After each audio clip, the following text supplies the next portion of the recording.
Bossi ha chiesto in finale di tagliare lo stivale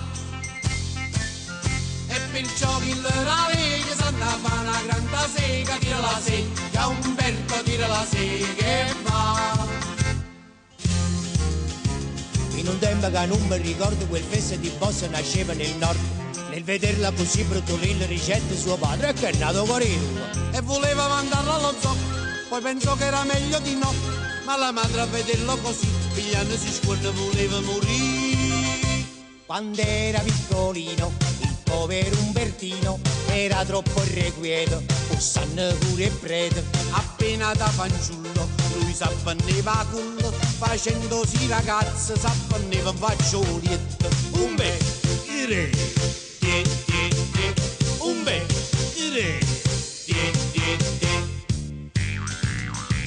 Sulla 10 anni il piccolo Umbertino fu iscritto in un asilo di Torino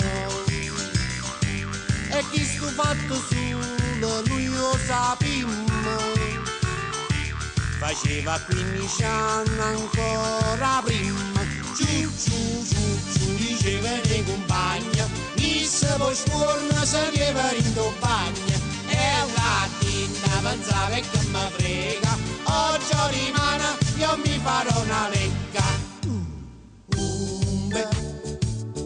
Umbe, che st'Italia non è fatta solo per te.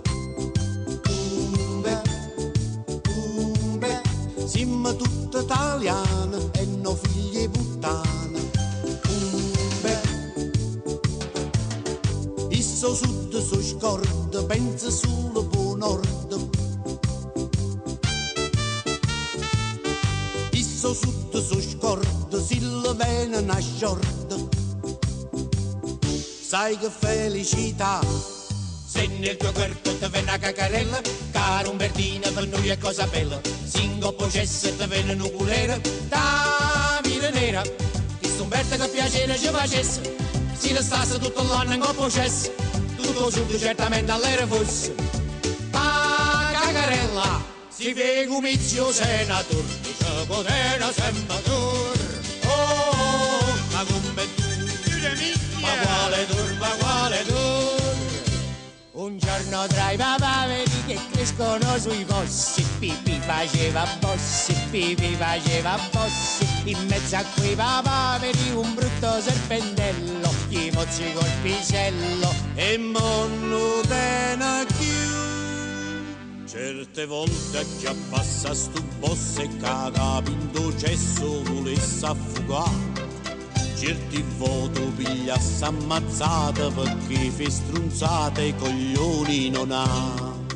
Ma che sfortuna che c'è l'Umberto che sta sempre con la bocca aperta, dice non sa che fossaria sta affondando la padania. Ma che sfortuna che c'è l'Umberto che sta sempre con la bocca aperta, dice non sa che fossaria, chiamatela Maronna mia.